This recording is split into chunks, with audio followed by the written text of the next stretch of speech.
Shalom Bapak Ibu, Saudara-saudara, dan sahabat-sahabat yang dikasihi Tuhan. Apa kabar semuanya? Semoga kita semua dalam keadaan yang baik, sehat, dan juga dalam keadaan yang terus semangat di dalam mengerjakan kehidupan kita dan mengerjakan pekerjaan Tuhan tentunya ya. Dan selamat datang kembali di dalam podcast Ngulik Firman, dan di kesempatan pada video kali ini kita akan kembali melanjutkan pembahasan mengenai Rahab. Sebelumnya saya ingin kembali mereview, mengulang sedikit apa yang sudah kita bahas tentang Rahab di video sebelumnya. Kita sudah tahu bahwa Rahab ini di dalam perjanjian lama itu tertulis di dalam kitab Yosua, kemudian namanya di dalam perjanjian baru itu tertulis di dalam Matius 1, kemudian juga kita bisa melihat di dalam Yakobus 2, ada juga pendapat penulis-penulis perjanjian baru tentang Rahab, dan juga ada di dalam Ibrani 11 juga ayat 31. Nah, tetapi kita juga mengetahui bahwa kondisi atau latar belakang yang sedang terjadi kepada bangsa Israel dan kepada Rahab saat ini adalah di saat penulisan Yosua adalah kondisi yang dimana terjadi kondisi perang. Jadi sekali lagi untuk bisa membuat pembacaan kita pada hari ini itu akan semakin kita menemukan makna yang tepat. Kita pertama-tama harus memikirkan tentang kondisi perang. Mungkin Bapak Ibu, saudara-saudara dan sahabat-sahabat, mungkin ada yang pernah ada di dalam kondisi perang, ada yang mungkin tahu dari video game atau mungkin dari bacaan-bacaan, ada juga yang mungkin mengikuti misalnya informasi berita gitu tentang perang, atau mungkin ada yang nggak tahu sama sekali. Tetapi yang harus kita sama-sama pikirkan di dalam pembahasan mengenai Rahab ini adalah situasi perang yang sangat luar biasa. Bukan situasi yang biasa-biasa aja atau kalem-kalem aja yang tidak ada pertempuran. Dan situasi ini cukup mencekam dan tentu akan ada beberapa hal yang mungkin akan ada tindakan-tindakan yang mungkin di luar pemikiran kita gitu. Kok bisa orang melakukan kayak gini? Ini bisa terjadi karena di situasi perang. Sekali lagi seperti itu ya. Maka tanpa perlu berlama-lama lagi, mari kita buka Alkitab kita di dalam Yosua 2. Mari kita buka, Bapak Ibu, teman-teman, dan juga saudara-saudara sekalian. Yosua 2. Saat ini di video ini kita akan membahas pertama-tama ayat 1 sampai ayat 7 terlebih dahulu. Yosua 2 ayat 1 sampai kepada ayat yang ke-7. Saya akan bacakan untuk kita semua. Jika Bapak Ibu, saudara-saudara ada yang di rumah, boleh mengambil Alkitabnya, kemudian di garis bawah. Ada beberapa hal yang kita akan sama-sama pikirkan dan kita akan sama-sama renungkan. Pengintai-pengintai di Yeriko. Yosua bin Nun dengan diam-diam. Oke. Dengan diam-diam. Jadi kita melihat tindakan-tindakan orang kalau mau berperang gitu, atau komandan-komandan perang tuh seperti apa sih gitu. Dengan diam-diam. Jadi ini tidak diketahui banyak orang. Melepas dari si tim 2 orang pengintai gitu ya. Katanya, pergilah, amat-amatilah negeri itu dan kota Yeriko. Maka pergilah mereka dan sampailah mereka ke rumah seorang perempuan sundal yang bernama Rahab, lalu tidur di situ. Saya tertarik untuk membahas ayat 1 dulu. Jadi dengan diam-diam melepas dari si tim 2 orang pengintai. Nah, kalau ini diam-diam artinya memang pertama tidak semua orang tahu. Oke? Tidak semua orang tahu. Memang kalau di dalam strategi atau kita di dalam melakukan sesuatu, ada mungkin hal-hal yang perlu kita perdengarkan kepada semua orang, dan ada mungkin hal-hal yang kita tidak perlu perdengarkan kepada semua orang karena yang terjadi malah rencananya jadi kacau berantakan, terutama di dalam perang. Misalnya kayak gini, di beberapa negara tertentu gitu, kalau ada rombongan presiden gitu ya, rombongan presiden itu di beberapa negara tertentu tidak akan ada informasi tempat-tempat mana aja yang akan dilalui oleh presiden tersebut. Sekali lagi, kalau di beberapa negara tertentu itu tidak akan ada informasi presiden ini akan lewat daerah mana-mana saja. Kenapa? Untuk menghindari kemungkinan adanya pembunuhan atau assassination gitu ya. Nah, tetapi kalau misalkan di dalam konteks ini pun kita harus ngerti kenapa diam-diam. Karena kemungkinan untuk adanya informasi yang bocor gitu ke pihak lawan itu akan besar dan mereka nanti akan menderita kerugian. Jadi ini adalah strategi-strategi perang yang kita perlu sama-sama lihat dan sama-sama perhatikan. Kenapa seperti ini gitu ya. Jadi diam-diam melepas 2 orang pengintai gitu ya. Nggak mungkin nggak mungkin melepas banyak orang gitu. Jadi di sini ada 2 orang pengintai. Tentu ini adalah orang yang lihai di dalam pengintaian gitu ya. Yang mereka udah tahu apa-apa saja yang perlu dilihat dari bangsa tersebut. Dan di sini kita lihat, maka pergilah mereka dan sampailah mereka ke rumah seorang perempuan sundal yang bernama Rahab, lalu tidur di situ. Jadi mereka pergi nyampe di rumah seorang perempuan sundal yang namanya Rahab. Di sini kita bertemu dengan kata Rahab akhirnya ya. Ayat 2, kemudian diberitahukanlah kepada Raja Yeriko demikian. Tadi malam ada orang datang kemari dan dari orang Israel untuk menyelidik negeri ini. Nah, udah diam-diam aja ayat 2 tetap bocor informasinya. Ada orang datang kemari untuk menyelidik negeri ini. Nah, apalagi kalau diumumin gitu ya. Pasti rencananya berantakan. Maka Raja Yeriko menyuruh orang kepada Rahab, mengatakan, bawalah keluar orang-orang yang datang kepadamu itu yang telah masuk ke dalam rumahmu. Sebab mereka datang untuk menyelidik seluruh negeri ini. Tetapi perempuan itu telah membawa dan menyembunyikan kedua orang itu. Nah, itu boleh kita garis bawah. Membawa dan menyembunyikan kedua orang itu. Berkatalah ia, memang orang-orang itu telah datang kepadaku, tetapi aku tidak tahu dari mana mereka. Dan ketika pintu gerbang hendak ditutup menjelang malam, maka keluarlah orang-orang itu. Aku tidak tahu kemana orang-orang itu pergi.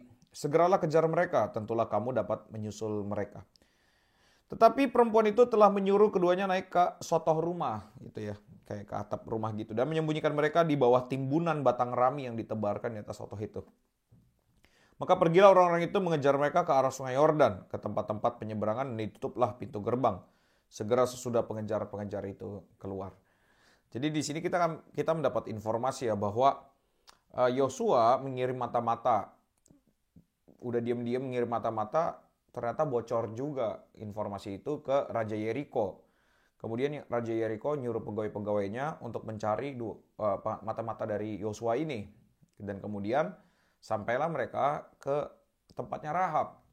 Mungkin kita juga nggak tahu loh alasan kenapa tiba-tiba ya Raja Yeriko mengirim pegawainya ini ke tempatnya Rahab. Mungkin karena memang orang ada yang tahu bahwa 2 orang ini pergi ke tempat Rahab, atau mungkin karena juga bisa jadi karena Rahab ini tinggalnya kan dekat dengan tembok Yeriko dan dia rumahnya itu rumah penginapan gitu. Jadi ada kemungkinan besar orang-orang ini, jadi Raja Yeriko menduga kemungkinan besar bahwa orang-orang ini pasti ada di sekitar situ dan penginapan salah satunya itu hanya tempatnya Rahab. Jadi maka pergilah mereka ke tempatnya Rahab. Dan kita lihat di sini di ayat 4 itu bagaimana Rahab interaksi dengan pegawai-pegawainya Raja Yeriko.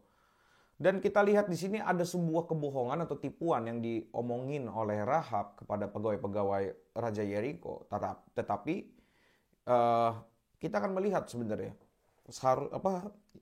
seperti apa yang terjadi di dalam bagian ini. Oke?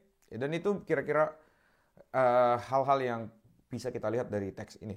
Maka sekarang kita akan melihat dulu kepada bagaimana orang-orang ini datang kepada Rahab, dan Rahab ternyata menyembunyikan mereka. Dan kemudian ketika pegawai Raja Yeriko datang kepada Rahab, Rahab itu ternyata mempunyai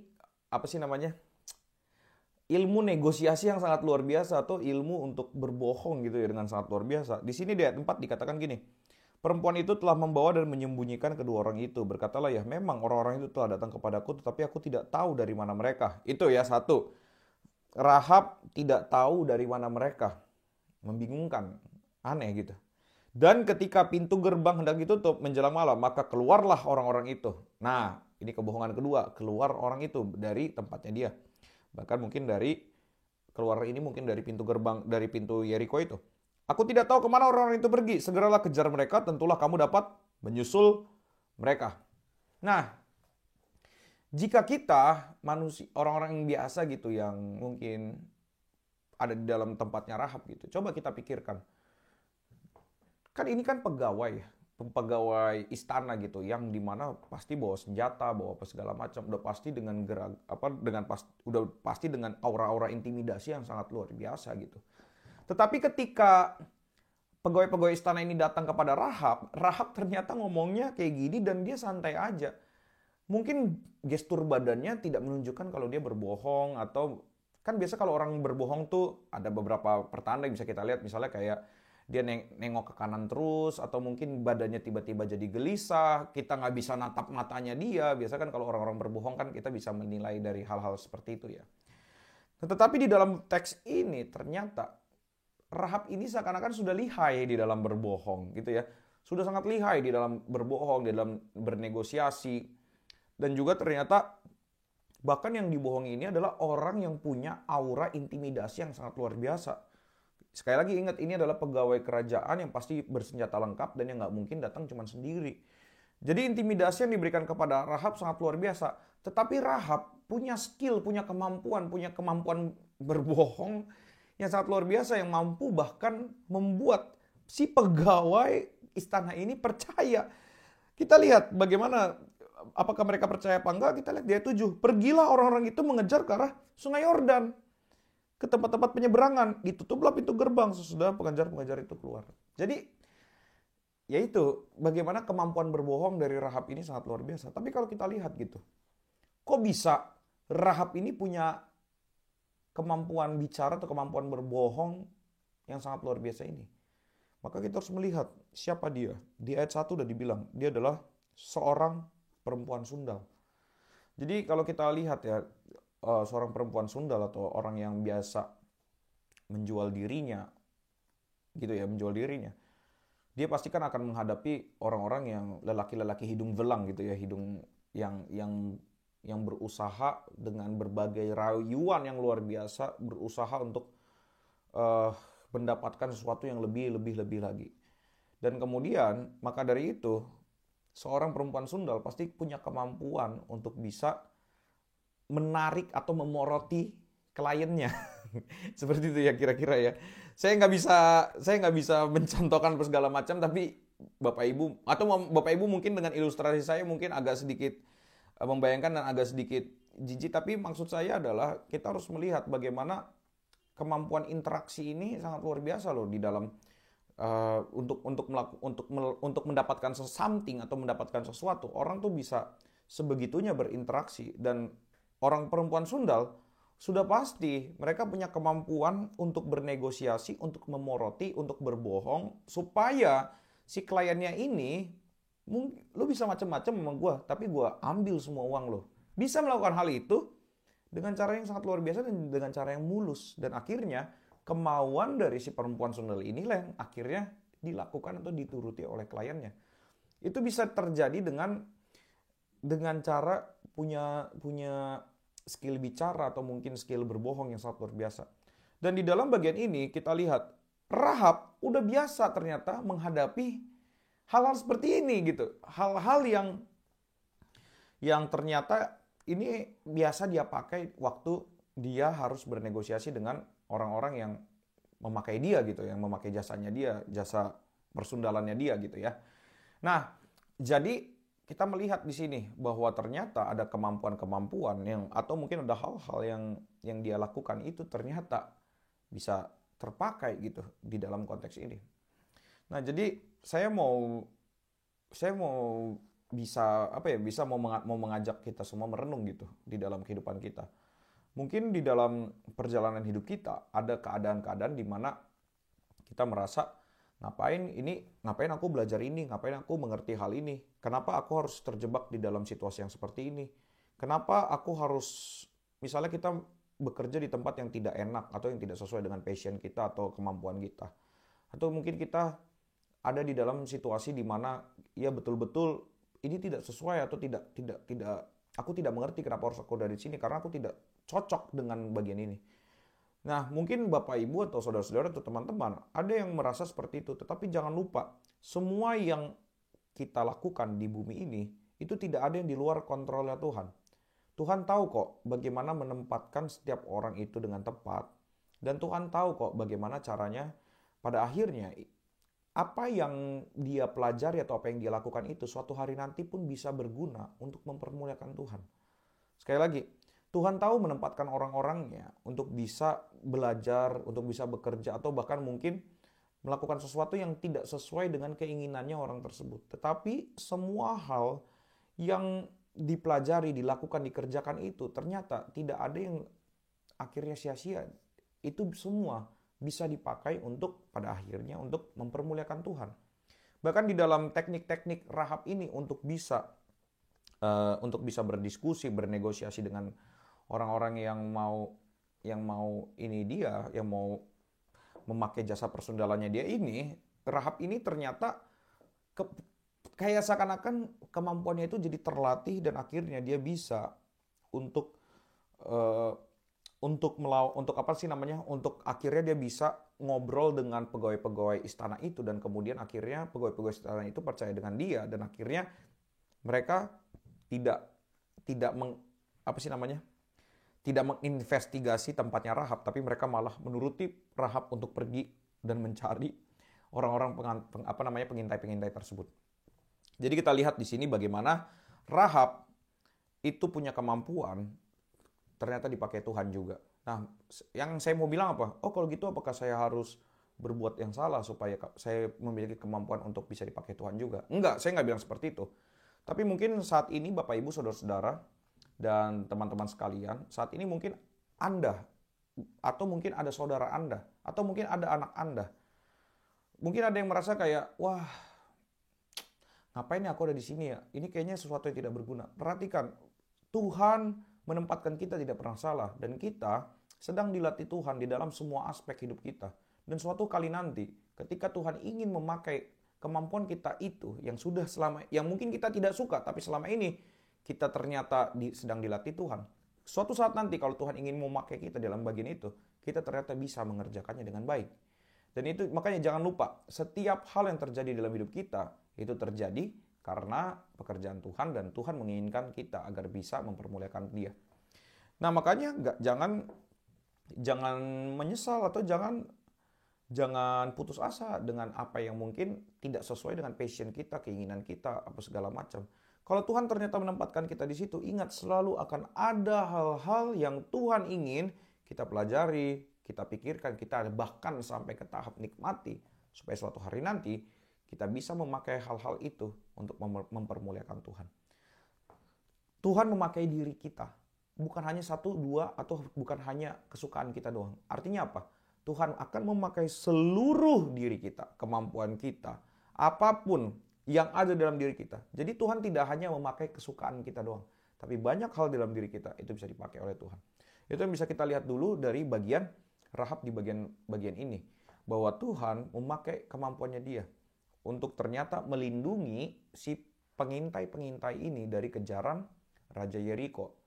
Nah, kita akan melihat nanti di bagian selanjutnya, ada satu hal yang menarik dalam Yosua ini, yaitu tentang white lies, kebohongan putih. Jadi kita akan mencoba nanti memahami dari segi teks, kemudian kita akan coba sama-sama mengerti tentang hal tersebut. Jadi sekali lagi Bapak Ibu, saya ingin mendorong jika Bapak Ibu saat ini ada yang, atau teman-teman Bapak Ibu atau anak Bapak Ibu atau saudara sekalian merasa ada yang bahwa dia melakukan sesuatu yang tidak ada gunanya apa segala macam, atau mungkin pekerjaannya itu tidak ada faedahnya atau tidak sesuai dengan keinginan atau passionnya dia, doronglah mereka dan ingatkanlah juga kepada diri kita bahwa setiap hal yang kita lakukan itu akan berguna di mata Tuhan. Tidak mungkin Tuhan menyuruh kita melakukan sesuatu atau menempatkan kita di dalam sesuatu untuk sesuatu yang kita sia-sia gitu. Jadi kita tidak perlu mikirin, wah ini gunanya apa? Jangan, tapi kita lihat ini kita ditempatkan Tuhan dan kita akan mempermuliakan Tuhan dari bagian itu. Jadi itu yang bisa kita pelajari dari bagian ini terlebih dahulu. So, thank you so much sudah menonton video Ngulik Firman ini. Dan jangan lupa untuk terus like, share, dan subscribe. Dan jangan lupa untuk terus baca Alkitabnya. Video ini bukanlah alat untuk mengganti firman, tapi video ini menuntun kita supaya kita lebih kaya di dalam baca firman. Jadi tetaplah baca firman-Mu, tetaplah bersekutu bersama dengan Tuhan. God bless you all.